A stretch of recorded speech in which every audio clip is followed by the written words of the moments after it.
네, 안녕하세요. 닥터 부자아빠입니다. 오늘도 이제 구독자 사연을 같이 좀 읽어보고요. 지역을 좀 분석해드리고, 그 상황에 맞는 지역을 같이 추천드리는 시간을 가져보겠습니다. 먼저 주요 기사를 몇 개 보고요. 구독자 사연을 같이 말씀 나눠보도록 이제 하겠습니다. 네, 이제 첫 번째 기사인데요. 최근에 이제 거래된 아파트를 좀 분석을 해봤더니 네 채 중 한 채는 최고가 대비 한 30% 하락 거래된 급매물이다라는 분석 결과입니다. 스페는 최근 한 4개월 동안 전국의 아파트 단위로 약 13만여 건 분석을 한 겁니다. 직방 앱으로 이제 분석을 한 거겠죠. 그걸 이제 분석을 해봤더니 네 채 중에 한 채는 직전 최고가 대비 한 30% 정도 떨어져가지고 급매물로 이제 팔렸다로 이제 분석을 해볼 수 있겠습니다. 근데 중요한 건 이거 같아요. 이 급매물이 계속 30% 하락돼서 팔리는 게 아니라 이거죠. 월별 하락 거래 비중은 매월 조금씩 줄어들고 있어요. 즉 저가 매물, 급매물들이 좀 계속 있는 건 아니잖아요. 그런 것들이 이제 팔리고 호가가 다시 오르고 그것도 누가 사주고 이런 게 계속 반복이 되다 보니까 최고가 대비 하락 폭은 조금씩 계속 축소가 되고 있다라는 겁니다. 서울의 30% 이상 하락 거래 비중은 3월 기준으로 17%였던 게 이달은 11%로 내려앉았다라는 걸 보면 알 수 있겠죠. 네, 또 다른 기사입니다. 이 기사가 사실은 현재 주택시장 상황을 가장 잘 보여주는 것 같아요. 분양가가 한 11억 정도였습니다. 이게 34평 기준이죠. 전용 면적 84 기준으로 분양가가 한 11억 정도로 책정이 됐던 단지인데 그 단지가 이제 인덕원에 있는 인덕원 역하고는 좀 떨어져 있습니다. 인덕원 퍼스비엘이라는 단지인데 이게 100% 완판으로 이제 계약이 다 된 것 같습니다. 완판이 된 이유는 그거 같습니다. 이 주변에 아파트가 하나 있죠. 레퍼런스가 될 수 있는 단지가 하나가 있습니다. 지금 분양이 완판이 된 데가 요 단지죠. 요 단지인데 바로 위에 이미 입주한 단지가 있죠. 한 3년 차, 4년 차 정도 돼가는 단지가 있죠. 인덕원 푸르주 엘센트로라는 단지인데 이 단지 시세가 지금 뭐 11억, 한 11억 8천, 뭐 호가는 한 12억, 13억에도 이렇게 나오고 있습니다. 이 단지가 작년 말 그리고 올 초까지는 막 10억대 이하로도 몇 개 이렇게 팔렸었거든요. 그 시점에는 이 단지 분양이 나왔을 때는 사실은 좀 불투명했었죠. 이게 이제 미분양 날 거라고 예상이 됐었는데 이런 것들이 이제 9억, 10억짜리가 막 거래가 되고 최근엔 11억, 막 12억까지 가다 보니까 이 단지가 11억에 분양을 했다라는 얘기는 사실 상대적으로 어떻게 보면은 더 신축이 될 거니까 더 싼 거겠죠. 그리고 이제 실투자금도 어떻게 보면 분양권이다 보니까 계약금 분양가의 10%만 있으면 되지 않습니까? 동일한 단지를 우리가 산다라고 했을 때 이 단지 같은 경우 전세를 끼고 산다라고 하더라도 그죠? 한 5억에서 6억 그 이상도 필요한데 이 아래 단지 같은 경우에는 뭐 한 1억대 정도만 있어도 우리는 계약을 해서 이제 가져갈 수가 있으니까 현재 주택시장 상황을 가장 잘 대변해 주는 그런 기사가 아닌가라고 판단이 되는 겁니다. 그죠? 분양가가 높아도 주변에 있는 단지들이 시세가 저가가 팔리고 올라주니까 이 고분양가도 결국에는 분양이 완판이 된다라고 보시면 되겠죠. 이게 뭐 둔촌지공도 사실 똑같다라고 봅니다. 헬리오시티가 사실 시세가 오르다 보니까 둔촌지공도 이미 완판이 돼버리고 피가 막 5억 이상 붙었지 않습니까? 동일한 효과라고 우리는 볼 수 있겠죠. 네. 또 다른 기사인데요. 집 가격이 오를 것이다. 20개월 만에 상승 전망이 더 많아진 거예요. 이게 뭐 전체 지역은 아니고 서울 강남권 아파트 값이 오를 것으로 예상하는 중개업자들이 20개월 만에 더 많아진 겁니다.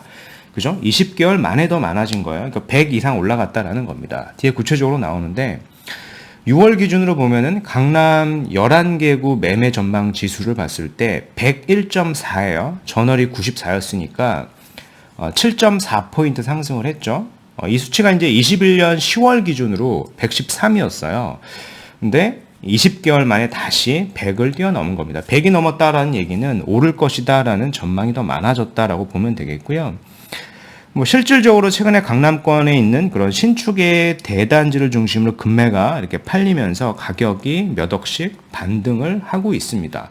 이게 반등이 되게 짧을 거라고 일부 전문가들이 예측을 했었는데 사실은 반등이 되고 나서 계속적으로 아주 높은 호가는 아닙니다만은 다시 몇 천을 올려서 그리고 몇 억 정도 올려서 이렇게 다시 팔리는 거 보면은 금리 상황과 좀 맞춰져 가지고 이게 뭐 당분간 뭐 데드캣 바운스라고 보기는 좀 어려운 게 아닌가라고 좀 판단을 해볼 수 있을 것 같습니다.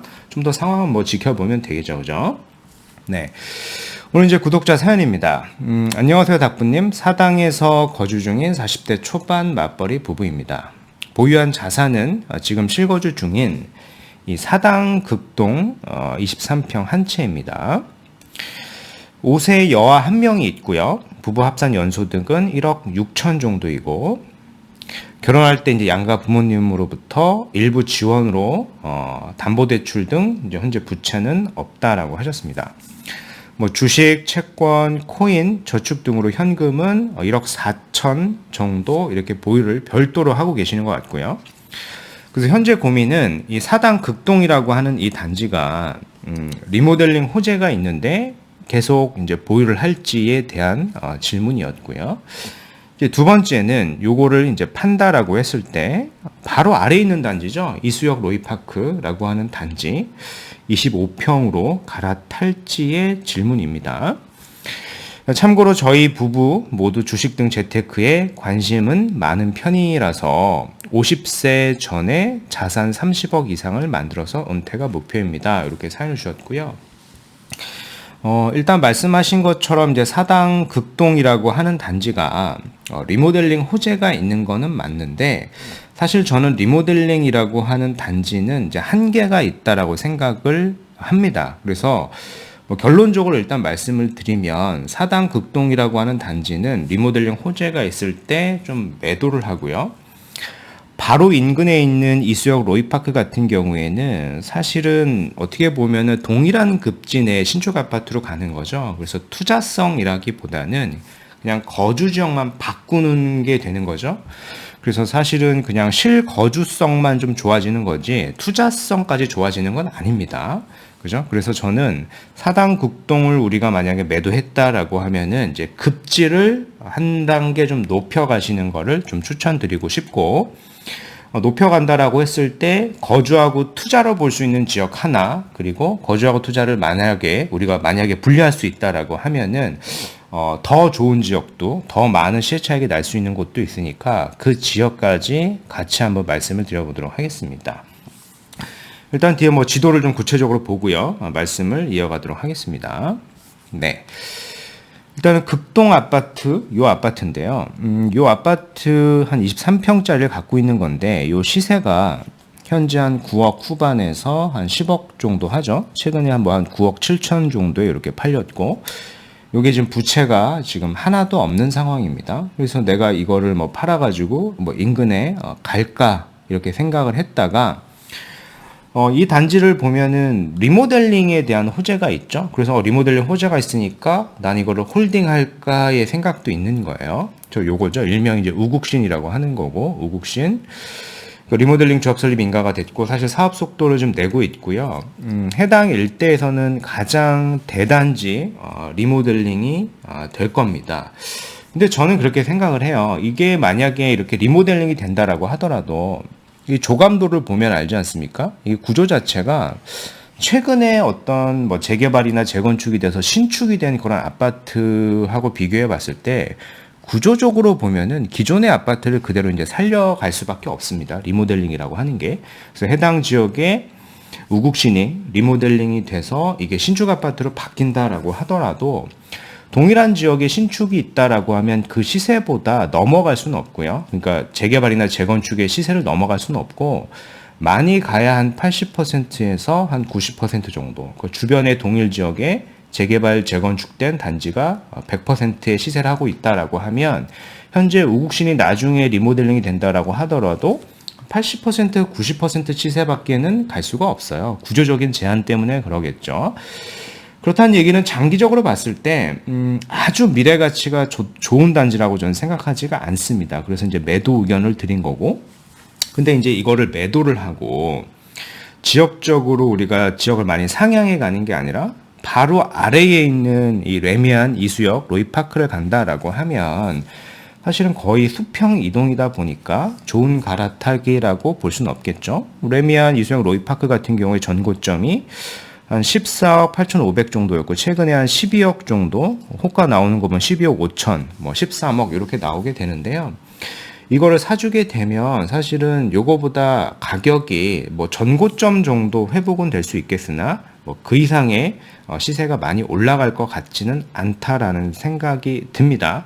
어차피 내가 갖고 있는 이 극동이라고 하는 단지 있지 않습니까? 극동이라고 하는 단지도 호재가 있기 때문에 안 팔고 가지고 있어도 얘가 시세가 오른단 말이에요. 그죠? 어차피 오를 거를 팔고 수평이동 해봤자 얘가 오르는 거를 우리가 차익을 많이 가져갈 수가 없다라는 겁니다. 그래서 굳이 힘들게 갈아탈 필요는 없다라는 의견이고요. 이제 극동을 만약에 우리가 판다라고 하면 힘들게 거주지를 우리가 직접 옮겨야 되는 거니까 사실은 급지도 많이 올라가야 될 것이고 올라갔을 때 시세적인 차익도 우리는 있어야 사실 올바른 갈아타기라고 이제 볼 수 있거든요. 이제 상황이 이제 어떤지는 모르겠으니까 거주하고 투자를 이제 만약에 같이 한다라고 했을 때 지금 이제 여자 아이가 있다라 그랬습니다. 여자 아이가 5살인데 여자 아이 학군적으로 제가 봤을 때 가장 좋은 지역이 요 앞쪽에 있는 방배 현대 홈타운이라고 하는 단지가 있습니다. 여기 이제 서문여중도 있고 서문여고도 있는데요. 이 단지가 좀 선호되는 단지니까 바로 앞에 이제 방배 초등학교도 있고요. 그죠?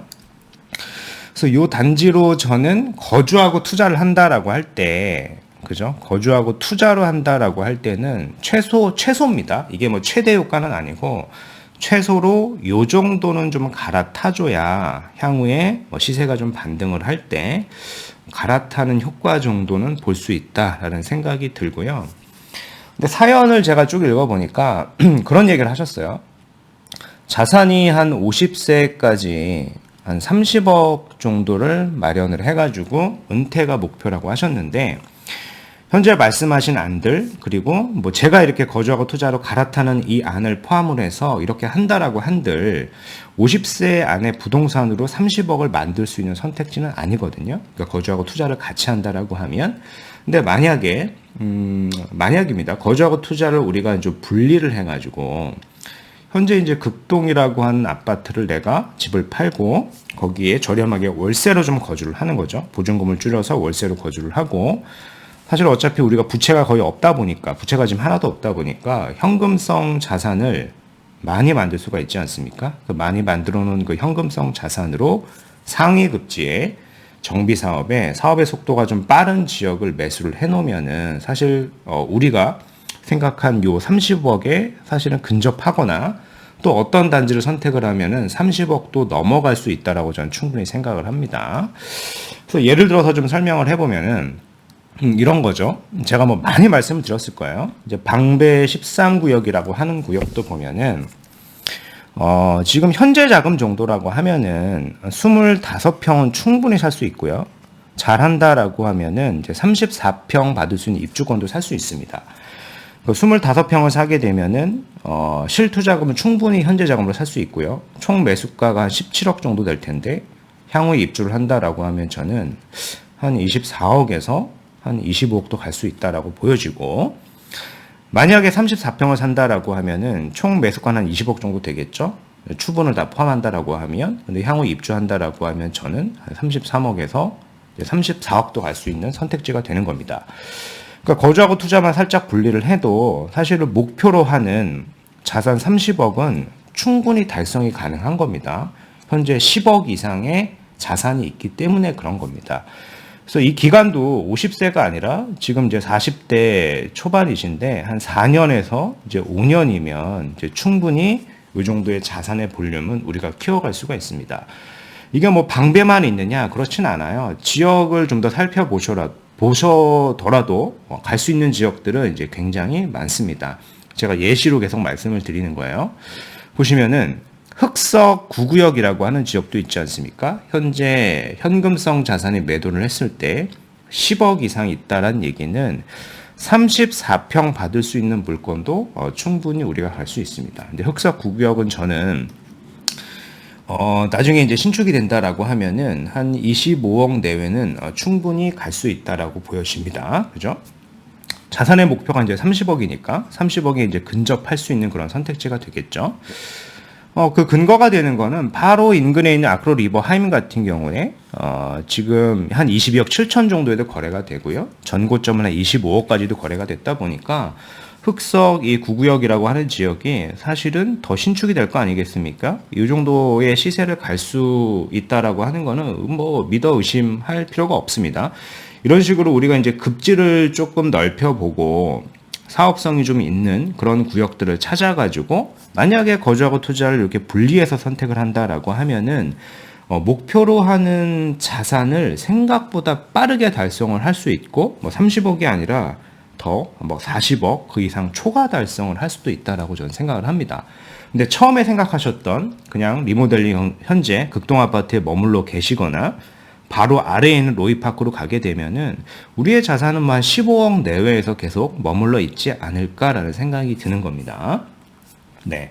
그래서 오늘 말씀드린 내용을 좀 요약을 해드리겠습니다. 사당에서 거주 중인 40대 초반 맞벌이 부부께서 사연을 주셨고요.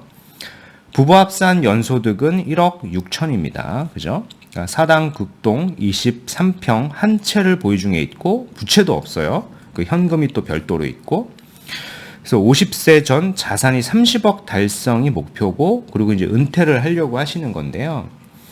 의견을 주신 게 사당 극동을 계속 보유할지 아니면 이거를 팔고 이수역 로이파크 25평으로 갈아탈지의 질문이신데 저는 개인적으로 1번, 2번 모두 반대 의견을 드리겠습니다. 사당 극동을 매도했다라고 하면은 좀 더 의미 있는 상위 급지로 가는 거를 추천드리겠고요. 이제 1안은 거주하고 투자로 봤을 때 방배 현대 홈타운이라고 하는 단지가 있는데 이 단지 25평 같은 경우에 현재 이제 여하가 있다라고 하셨기 때문에 여하 학군도 우수해서 여기를 안전하게 뭐 거주하는 방법도 있을 것 같고요. 근데 반면에 조금 도전적으로 내가 거주하고 투자를 분리해서 현재 극동에서 조금 월세로 거주하면서 한 4년에서 한 5년 정도 투자했을 때 목표로 하는 내가 30억 달성을 빨리 해서 뭔가 은퇴를 하고 싶다라고 하면은 방배 13구역 24평, 34평이 있는데 저는 34평 이상을 추천드리겠고요. 요것도 부담이 된다라고 하면은 흑석 9구역에 34평 받을 수 있는 입주권 한번 검토해 보시는 게 좋을 것 같습니다.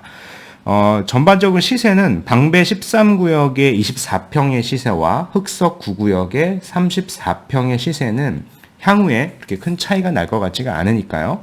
선호되는 지역과 선호되는 평형을 선택하시면 될 것 같습니다. 네.